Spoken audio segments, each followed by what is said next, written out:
Alhamdulillah Rabbil Alamin. Wassalatu wassalamu ala ashrafil anbiya'i wal mursalin Nabiina Muhammad wa ala alihi wa ashabihi wa man tabi'ahum bi ihsanin ila yaumiddin, amma ba'd. Ayyuhal ikhwah wa ayyatul akhwat, kita lanjutkan kajian kita pada kitab Al-Aqidah At-Tahawiyah karya Al-Imam Abu Ja'far At-Tahawi rahimahullahu ta'ala. Qala al-Imam At-Tahawi rahimahullah, wal mi'raju haqqun. Sekarang membahas tentang Isra wal Mi'raj. Beliau mengatakan wal mi'raju haqqun, dan mi'raj yaitu naiknya Rasulullah sallallahu alaihi wasallam dari Masjidil Aqsa ke langit, bahkan ke langit yang ketujuh, bahkan ke Sidratul Muntaha, sehingga sangat dekat dengan Rabbuna Jalla wa'ala. Haqqun, benar adanya, dan harus kita imani, harus kita percayai, tidak boleh kita dustakan dan kita ragukan. Waqad usriya bin nabiyyi sallallahu alaihi wasallam, dan Rasulullah sallallahu alaihi wasallam telah Isra. Isra yaitu asra, apa? Melakukan perjalanan di malam hari. Dan yang dimaksud dengan Isra di sini yaitu perjalanan Nabi sallallahu alaihi wasallam bersama Jibril dari Makkah Mukarramah, yaitu Masjidil Haram, ke Masjidil Aqsa Palestina. Itu yang disebut dengan Isra. Oleh karenanya kalau kita gabungkan Isra wal Mi'raj, Isra yakni perjalanan malam Nabi sallallahu alaihi wasallam bersama Jibril, ya, dengan berkendaraan burak dari Masjidil Haram Makkah Mukarramah ke Masjidil Aqsa Palestina. Adapun Mi'raj, Mi'raj adalah secara bahasa artinya su'ud, naik. Dan yang dimaksud di sini adalah naiknya Rasulullah sallallahu alaihi wasallam dari Masjidil Aqsa Palestina ke langit, bahkan ke langit yang ketujuh, bahkan ke Sidratul Muntaha, hingga sangat dekat dengan Rabbuna Jalla wa ala. Wa qad usriya bin nabiyyi wa urija bisahsih. Rasulullah sallallahu alaihi wasallam melakukan Isra Mi'raj bisahsihi, dengan badannya dan rohnya. Syahs, orangnya, maksudnya orang yaitu roh dan badan. Fil yuqdhati, dalam keadaan bangun, bukan dalam keadaan tidur, bukan hanya di alam mimpi maksudnya. Ila sama, ke langit. Summa ila haitsu sya'allahu minal ula, kemudian ke tempat yang dikehendaki oleh Allah Subhanahu wa taala dari tempat yang sangat tinggi. Wa akramahu Allahu bima syaa, dan Allah Subhanahu wa taala memuliakan Nabi Muhammad sallallahu alaihi wasallam dengan apa yang Allah kehendaki. Wa auha ilaihi ma auha, dan Allah Subhanahu wa taala mewahyukan kepada nabinya apa yang ia wahyukan. Salah satunya adalah kewajiban salat 5 waktu. Jadi diangkatnya Nabi sallallahu alaihi wasallam atau peristiwa Isra Mi'raj itu merupakan kemuliaan bagi Nabi Muhammad sallallahu alaihi wasallam.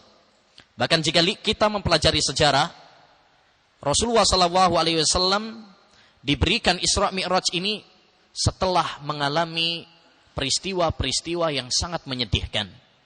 Bahkan Rasulullah sallallahu alaihi wasallam pada tahun tersebut mengalami sebuah tahun yang disebut dengan Amul Huzn, tahun yang sedih. Beliau ditinggal wafat oleh pamannya yaitu Abu Talib dan istri tercintanya Khadijah. Dan beliau setelah berdakwah ke Taif ditolak mentah-mentah, bahkan dilempari sampai berdarah. Setelah itu Allah Subhanahu wa taala memuliakan, menghibur Nabi Muhammad sallallahu alaihi wasallam dengan hiburan yang sangat luar biasa, dengan hiburan yang sangat maha dahsyat. Seakan-akan Allah mengatakan, jika penduduk bumi Mereka mengolok-ngolok kamu wahai Muhammad. Mereka merendahkan dan menghinamu. Ya, sesungguhnya kami dan para malaikat, para penduduk langit, ya, sangat memuliakan kamu. Maka janganlah kamu bersedih. Oleh karena itu lihat bagaimana sambutan para malaikat dalam kisah Isra Mi'raj.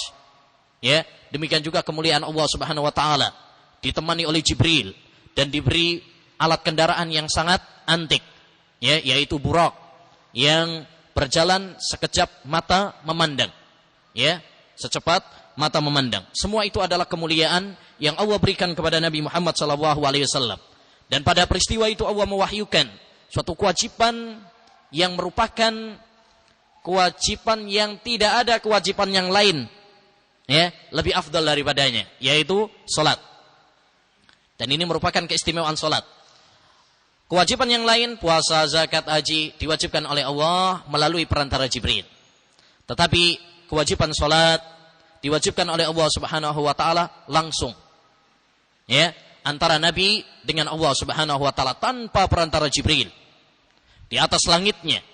Ya, ini merupakan keutamaan wahyu ini, yaitu wahyu disyariatkannya salat. Oleh karenanya ayyuhal ikhwah, ya, hendaknya kita tatkala mengingat peristiwa Isra Mi'raj, maka kita mengagungkan, ya, salat. Mengagungkan salat, ya. Taib. Ma kadzabal fuadu ma ra'a. Hati tidak berdusta dengan apa yang dia lihat. Ya. Fasallallahu alaihi wasallama fil akhirati wal ula. Maka semoga Allah memberikan salawat dan salam, ya, kepada Nabi Muhammad sallallahu alaihi wasallam di dunia dan di akhirat. Taib. Ayo ikhwah, pembahasan kita adalah tentang Isra Mi'raj. Dan Al-Imam At-Tahawi rahimahullah membahas Isra Mi'raj dalam kitab akidah sebagaimana halnya para ulama-ulama yang lainnya. Tujuan beliau dalam kajian ini adalah menyampaikan bagaimana akidah Ahlussunnah wal Jamaah dalam masalah Isra dan Mi'raj. Ya. Yang kedua, membantah orang-orang yang mengingkari peristiwa Isra Mi'raj dari kalangan orang-orang yang mengandalkan otak mereka, akal mereka yang cekak. Ya. Nah, dan tujuan beliau, dan ini perhatikan, setelah beliau membahas tentang masalah kemarin, masalah ru'yah dan bagaimana sumber kesesatan adalah karena kurangnya manusia itu taslim, ya, beriman, pasrah terhadap Al-Quran dan Sunnah. Beliau membahas masalah Isra Mi'raj, seakan-akan mengatakan termasuk sesuatu yang harus kita pasrah dan terima dengan bulat tanpa mengedepankan akal adalah masalah Isra Mi'raj.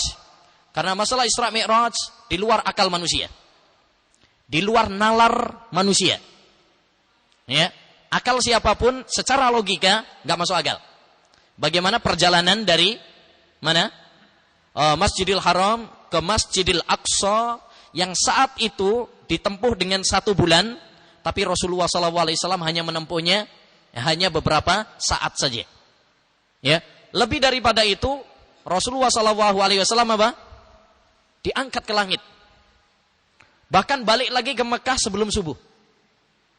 Ini adalah sesuatu yang di luar nalar, di luar akal. Makanya orang-orang kafir tatkala dikabari oleh Rasulullah, diceritakan oleh Rasulullah SAW tentang peristiwa ini, mereka langsung tertawa terbahak-bahak. Ya, mereka tidak percaya sama sekali dengan berita Nabi Muhammad sallallahu alaihi wasallam. Bahkan ironisnya disebutkan dalam sirah, ada sebagian kaum muslimin yang lemah imannya murtad gara-gara peristiwa ini. Mereka tidak percaya lagi dengan berita Nabi Muhammad sallallahu alaihi wasallam. Masalah Isra Mi'raj ayyuhal ikhwah termasuk masalah yang sangat penting. Peristiwa yang bersejarah, yang sangat dahsyat dalam Islam. Karena beberapa hal. Pertama, peristiwa dahsyat ini bukan hanya peristiwa yang terjadi di alam bumi, tetapi ini ada kaitannya dengan bumi dan langit. Sebuah peristiwa yang tidak ada atau jarang terjadi pada peristiwa yang lainnya. Nggak ada peristiwa yang berkaitan bumi dan langit selain peristiwa Isra dan Mi'raj. Yang kedua, peristiwa ini merupakan mukjizat yang sangat besar tentang kebesaran dan kebenaran Nabi Muhammad SAW beserta wahyu yang beliau emban, risalah yang beliau emban. Ketiga, alasan menunjukkan pentingnya pembahasan ini bahwa membenarkan peristiwa Isra Mi'raj merupakan akidah Ahlus Sunnah wal Jamaah. Ya. Dan mengingkarinya termasuk perangai orang-orang kafir. Yang keempat, para ulama dalam berbagai disiplin ilmu mereka membahas tentang peristiwa ini. Para ulama ahlu tafsir bahas dalam ketika menafsirkan surat Al-Isra, subhanalladzi asra bi 'abdi. Ulama ahlul hadis membahas ya dalam kitab-kitab hadis. Ulama sirah membahas ya. Jadi para ulama dari berbagai bidang mereka membahas. Bahkan banyak buku-buku yang mengulas masalah Isra Mi'raj secara khusus. Sebut misalkan Al-Imam Suyuti. Beliau punya kitab Al-Ayatul Kubra fi Al-Mi'raj wal Isra. Demikian juga Al-Imam Abu Syama, Syekhul Albani punya kitab Al-Isra wal Mi'raj. Syekh Muhammad Abu Syuhbah punya kitab tentang masalah Isra wal Mi'raj. Dan banyak para ulama yang menulis kitab khusus tentang masalah Isra wal Mi'raj. Taib. Dalam masalah Isra wal Mi'raj ini, ayyuhal ikhwah, ada beberapa pembahasan. Yang pertama, definisi Isra Mi'raj. Tadi sudah kita singgung. Ya, kita ulang. Isra secara bahasa artinya adalah perjalanan seorang di malam hari. Adapun secara istilah adalah perjalanan Nabi Muhammad SAW dengan Jibril di malam hari dari Masjidil Haram Makkah menuju Masjidil Aqsa di Baitul Maqdis Palestina. Adapun Mi'raj secara bahasa artinya adalah apa? Naik. Ya. Adapun secara istilah adalah naiknya Rasulullah SAW dari Masjidil Aqsa ya ke langit yang 7 bahkan ke Sidratul Muntaha dekat dengan dekat dengan Allah Subhanahu wa taala. Yang kedua, kepastian Isra Mi'raj. Pembahasan yang kedua, kepastian Isra Mi'raj. Isra dan Mi'raj adalah peristiwa yang hak sebagaimana kata penulis, wal mi'raju haq. Artinya sesuatu yang benar-benar terjadi. Bukan sesuatu yang bohong. Bukan sesuatu yang direkayasa. Ya. Atau cerita dan dongeng ya, yang beredar dari lisan ke lisan. Tidak. Tapi ini adalah kisah nyata, peristiwa yang nyata yang harus diimani oleh setiap muslim dan muslimah. Hal ini ditegaskan di dalam Al-Quran, hadis, dan ijma'. Adapun Al-Quran, Allah berfirman dalam surat Al-Isra ayat pertama.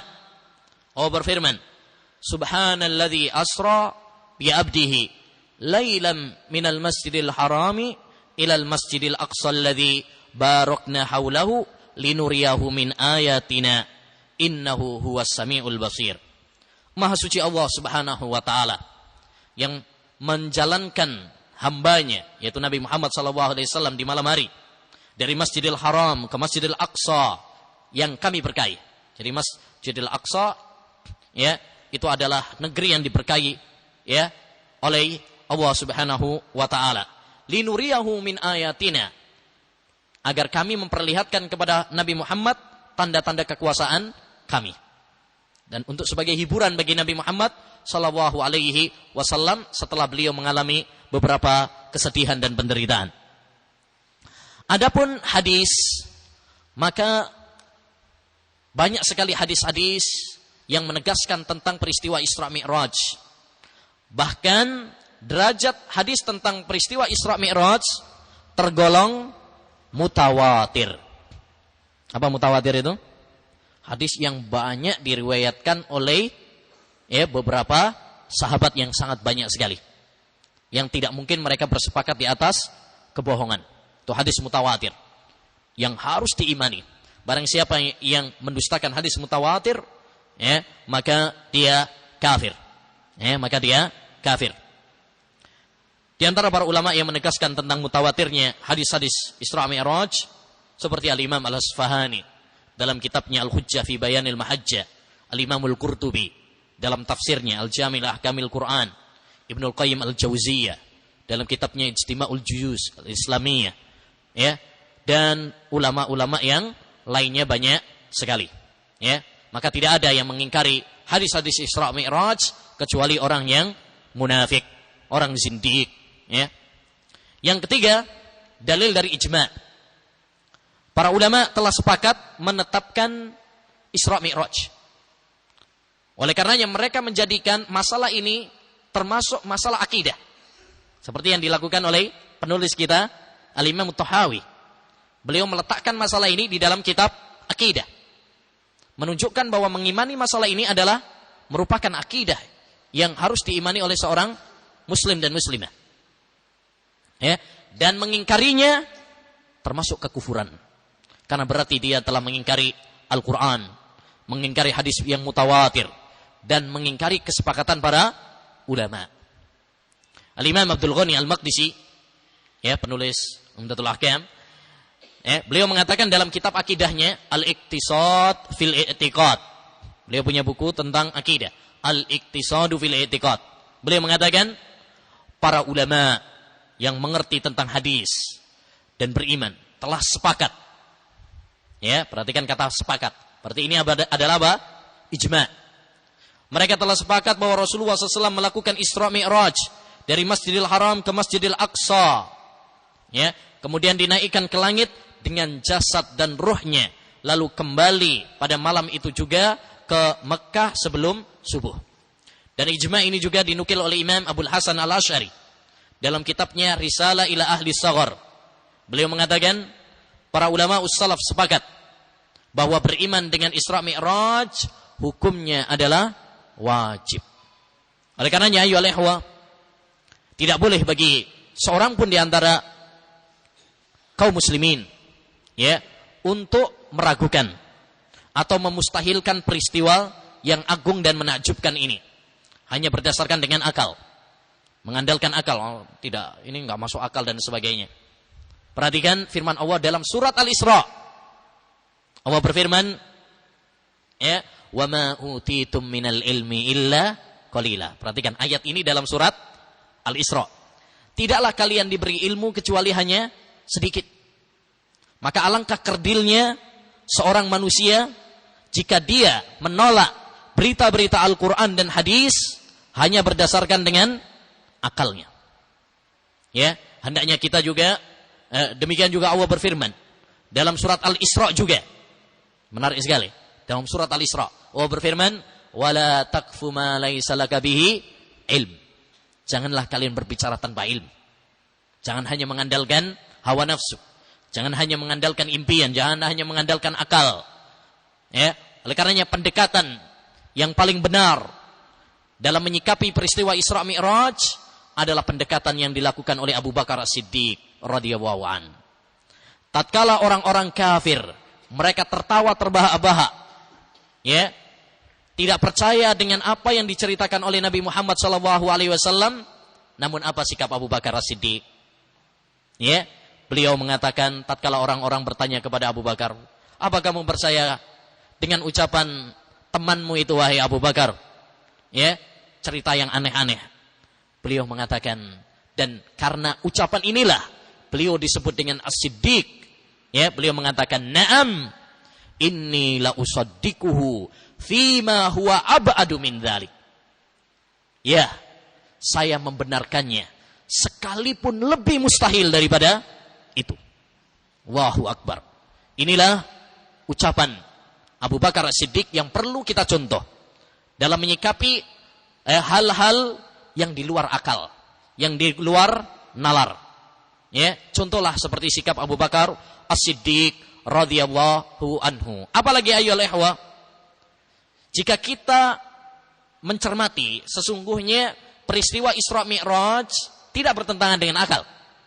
Jika kita mau mencermati, mari kita perhatikan dengan konteks zaman kita sekarang, di mana manusia pada zaman kita sekarang bisa atau menemukan dengan penelitian mereka menemukan penemuan-penemuan, ya, ada misalkan pesawat jet, ya, yang bisa menandingi kecepatan suara dan mampu naik ke bulan, ya, ada juga pesawat terbang dan sebagainya.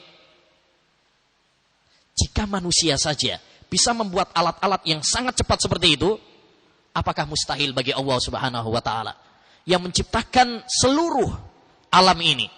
Apakah mustahil bagi Allah untuk menciptakan alat dan memperjalankan Nabi Muhammad SAW dalam waktu yang begitu cepat? Tidak ada yang mustahil. Ya, baik. Masalah yang ketiga, kapan terjadinya peristiwa Isra Mi'raj?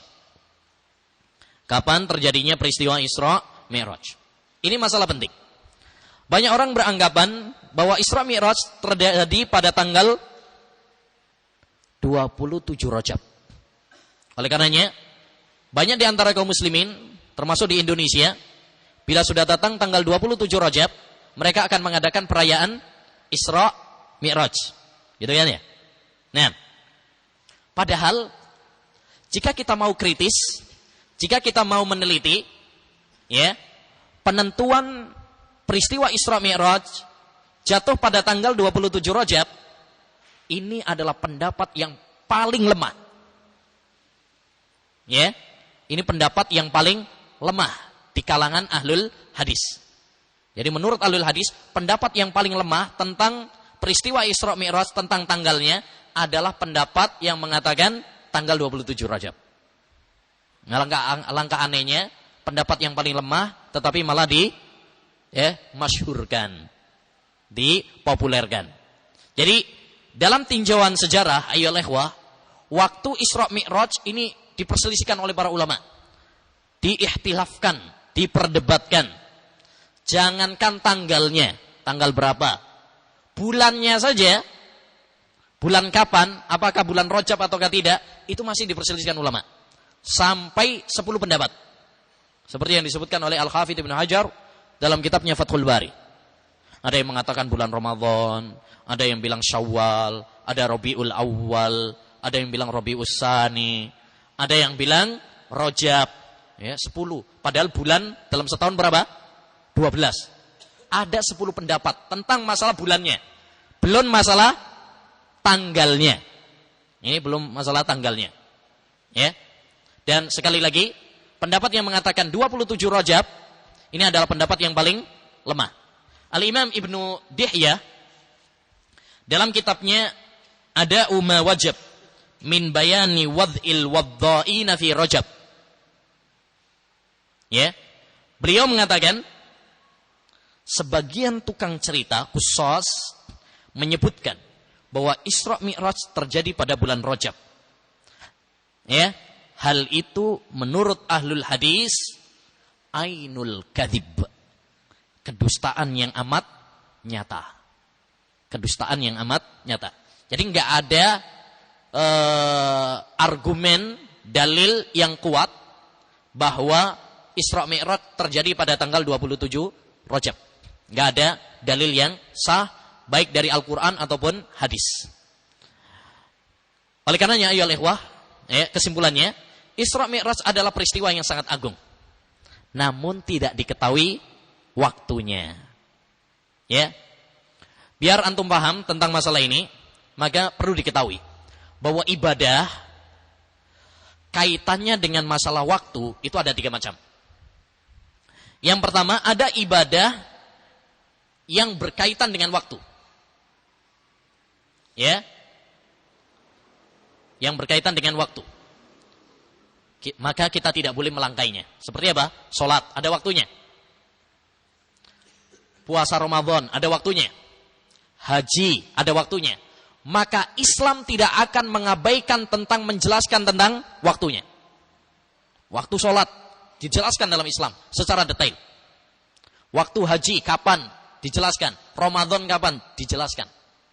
Karena ini berkaitan dengan waktu. Yang kedua, ada sebagian ibadah Allah menyembunyikan waktunya. Sengaja Allah menyembunyikan. Contoh misalkan malam Lailatul Qadar. Itu Itu kapan?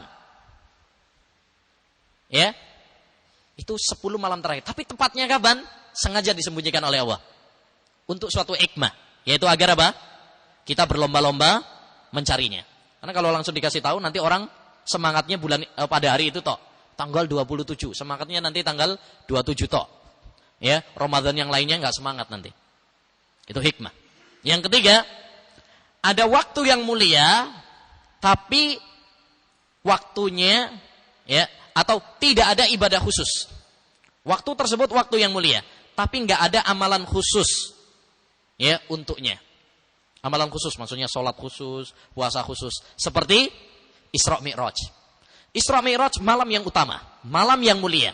Tapi karena nggak ada amalan khusus, ya pada bulan tersebut, pada malam tersebut ada sholat khusus, sholat Isra Mi'raj misalkan.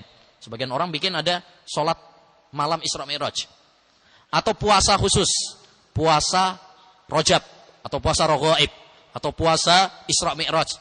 Ya, amalan-amalan ini nggak ada dalilnya, nggak ada dalilnya. Makanya waktunya pun tidak diberitahu oleh Allah Subhanahu Wa Taala, karena memang nggak ada amalan khusus untuknya. Jadi ini kaidah yang sangat penting.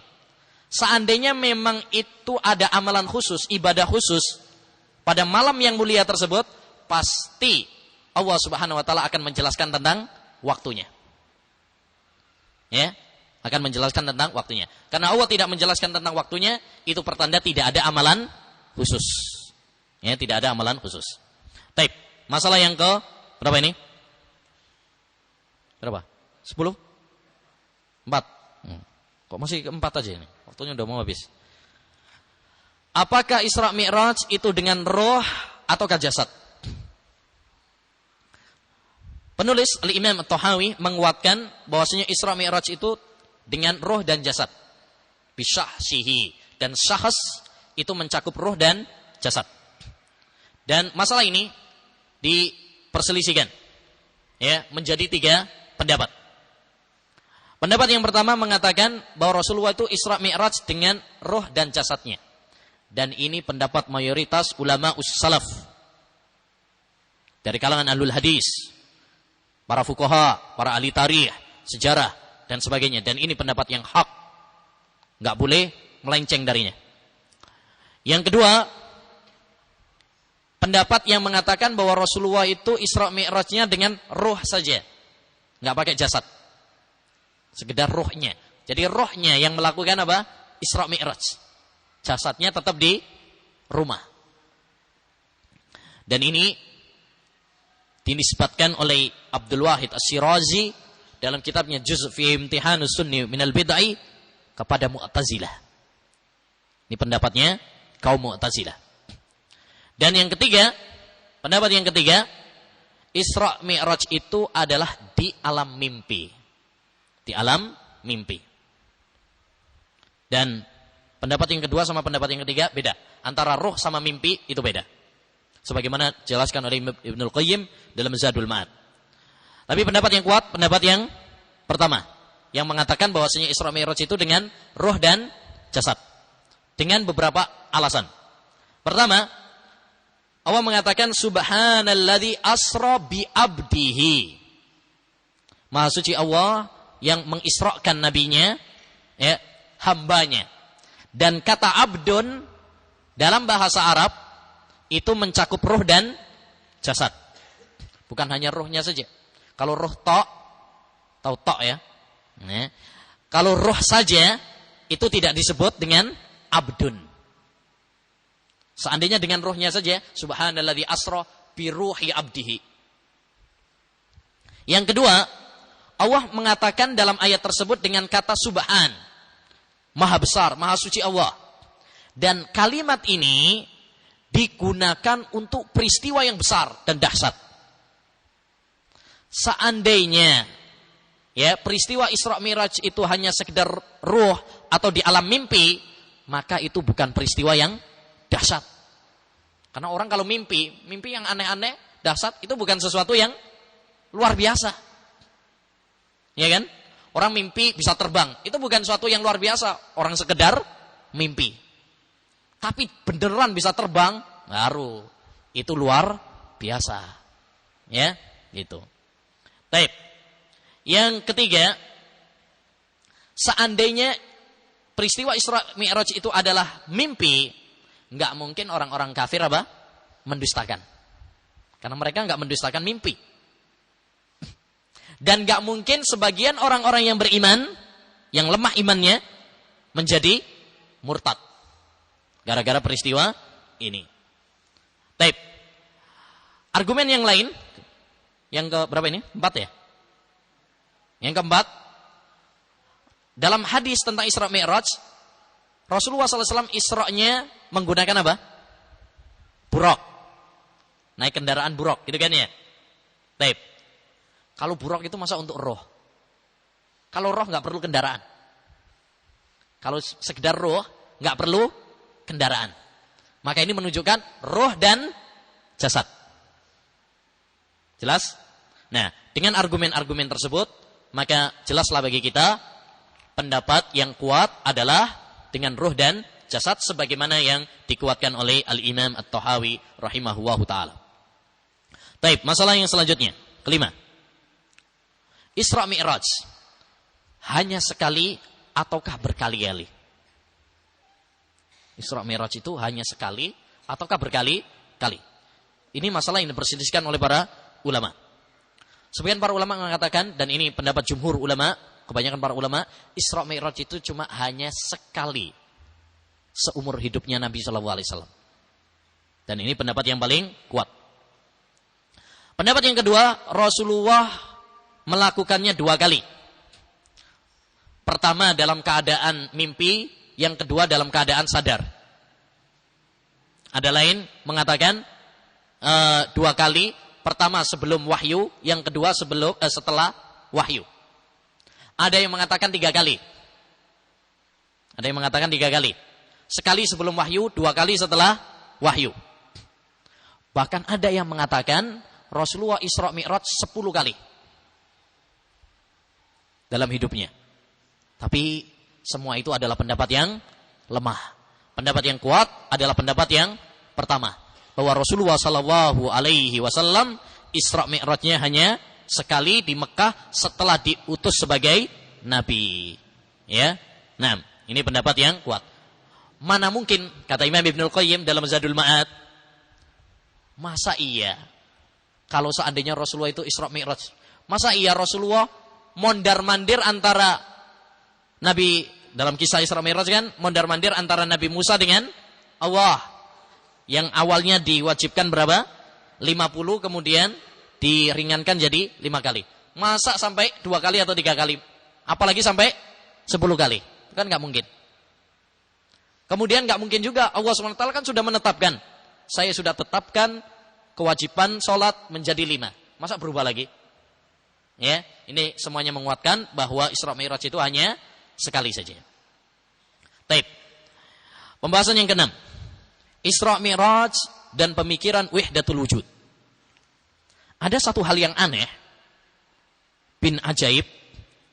Sebagian orang rasionalis, aqlaniyun, mereka menggambarkan Isra Mi'raj itu dengan pemikiran wahdatul wujud.